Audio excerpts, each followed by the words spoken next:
Salut, c'est Aurélien, j'espère que tu vas bien. Dans la vidéo d'aujourd'hui, je vais te faire le résumé du livre Trembler mais oser, rédigé par Susan Jeffers. C'est parti. Dans son livre, Susan Jeffers va t'apprendre que, en fait, finalement, nous les humains, nous avons peur de tout dans la vie, que ce soit des bonnes choses ou des mauvaises choses. C'est-à-dire qu'on peut avoir peur de passer un examen, on peut avoir peur de faire un entretien d'embauche, mais on peut également avoir peur de la réussite et de notre propre succès. Donc dans son livre, Susan Jeffers va nous présenter les 3 niveaux de la peur et je vais commencer par le premier. Donc le premier niveau de la peur va se centrer au niveau des situations rencontrées dans la vie, que ce soit la vieillesse, la retraite, le souci, l'argent, la perte d'un proche, etc. Dans ce même niveau de peur, il y a une deuxième sous-catégorie au niveau des actions à entreprendre. Reprendre des études, changer de métier, se faire de nouveaux amis, mettre fin à une relation amoureuse, téléphoner, se filmer, etc. Le deuxième niveau de la peur n'est pas lié à quelque chose qui va être extérieur, ça va être lié à nous-mêmes, à notre état d'esprit et à notre ego. Donc en guise d'exemple, je peux te citer donc la duperie, l'impuissance, la mésestime de soi, la désapprobation, etc. Et celles-ci peuvent avoir de graves conséquences sur notre vie. Le troisième niveau de la peur va être une peur qui va te paralyser, c'est-à-dire que tu ne vas pas arriver à faire face à quelque chose. Donc ici, ça va être lié à un manque de confiance en soi. L'objectif du livre Trembler mais oser va être de prendre confiance en toi et de te dire que peu importe ce qui t'arrive dans ta vie, tu vas pouvoir y faire face. Ce que Susan Jeffers essaie de nous faire passer comme message au travers de son livre, c'est que la peur qui en chacun de nous ne nous quittera pas. Parce qu'on va chacun connaître des expériences différentes au sein de notre vie, donc on va être tout le temps dans le changement, et donc on va toujours être confronté à de nouvelles choses, donc on a toujours probablement une appréhension pour ces nouvelles choses, donc il faut en fait apprendre à vivre avec sa peur et à la domestiquer. Pour se détacher de la peur, l'auteur va nous préconiser un certain nombre d'actions, et donc la première va être de se réciter une dizaine de fois par jour pendant un mois une certaine liste de choses que je vais te lire. Donc la peur ne me quittera pas aussi longtemps que j'évoluerai. Première chose. Deuxième chose. La seule façon de vaincre la peur est de passer à l'action et de m'engager. La troisième chose. En agissant et en me dépassant, je prends confiance en moi. Quatrième chose. Je ne suis pas seul à faire face à la peur lorsque je suis en territoire inconnu. Cinquième chose, surmonter la peur d'agir est plus facile que de vivre dans le sentiment d'impuissance et d'incapacité à agir. En effet, j'en ai déjà parlé dans certaines vidéos, mais pour passer à l'action, rien de mieux que de s'engager. Par exemple, tu vas dire à tes amis, voilà, moi mon objectif c'est de faire ça. Tu t'engages auprès de tes amis, si tu ne le fais pas, tu vas passer un peu pour un idiot. Et bien souvent, en fait, c'est la peur qui va nous faire attendre, qui va nous faire procrastiner, parce qu'on va attendre le bon moment, sauf qu'il n'y a pas vraiment de bon moment. Enfin si, le bon moment c'est maintenant, donc voilà, il faut se lancer maintenant. Dans son livre, Susan Jeffers va nous conseiller de changer notre vocabulaire, changer notre manière de parler, de manière à ce qu'on prenne nos responsabilités. Donc ça passe par un vocabulaire plus adapté, donc là également je vais te lire ce que Susan Jeffers nous préconise. Donc au lieu de dire « je ne peux pas », tu dis « je ne veux pas ».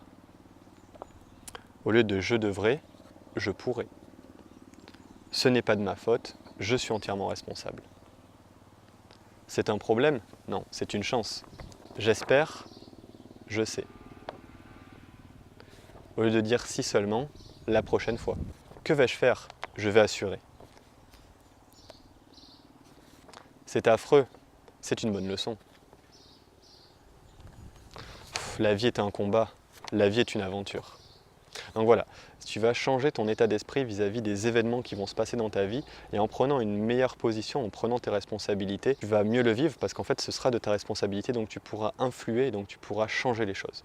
En fait, de par le vocabulaire qu'on utilise, on va souvent se placer en tant que victime, je ne peux pas, etc. On se place en tant que victime, sauf que voilà, comme je l'ai dit précédemment, il faut qu'on prenne nos responsabilités, il faut qu'on ose aller de l'avant, il faut qu'on s'engage auprès des autres, qu'on sorte de notre zone de confort. Donc c'est une notion que Susan Jeffers évoque dans son livre également, voilà, sortir de sa zone de confort. Elle dit même qu'il faudrait sortir de sa zone de confort tous les jours, faire peu importe, quelque chose de nouveau tous les jours. Voilà. Donc il faut vraiment qu'on teste de nouvelles choses au quotidien pour pouvoir être habitué par la suite et en fait avoir plus de disposition à appréhender le changement. Ensuite, l'auteur nous préconise 7 manières pour devenir maître de nous-mêmes. Et je vais te les citer. Donc éviter de rendre le monde entier responsable de ses déboires. Ne pas se faire de reproches si l'on ne se sent pas complètement soi, parce qu'il faut du temps pour arriver à cet état-là.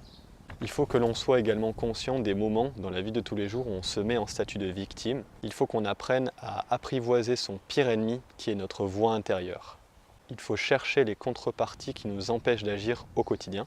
Il faut que l'on dresse une liste des choses que l'on veut accomplir dans la vie et qu'on arrête d'attendre le bon moment. Et enfin, être conscient de l'infinité des choix dont on dispose. Dans son bouquin également, on va apprendre qu'il faut que l'on pratique la pensée positive.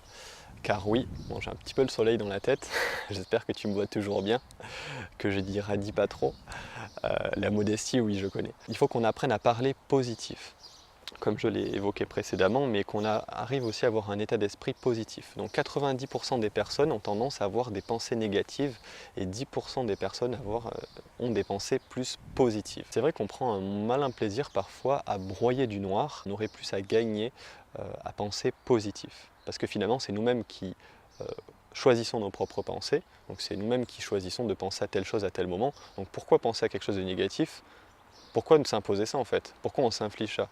Donc voilà, essaie de baigner dans un état d'esprit positif en écoutant peut-être des vidéos inspirantes, des musiques qui te plaisent, en t'imaginant ce que tu souhaites accomplir, en te mettant à l'action, en faisant du sport, en voyant des amis, en baignant dans une dynamique positive. Lorsque tu vas commencer à te mettre dans cette dynamique positive et lorsque tu vas commencer à passer à l'action, à t'engager, à avancer dans ta vie, probablement que les amis que tu avais à un moment donné de ta vie ne vont plus forcément correspondre à la personne à laquelle tu es en train de devenir. Et c'est normal.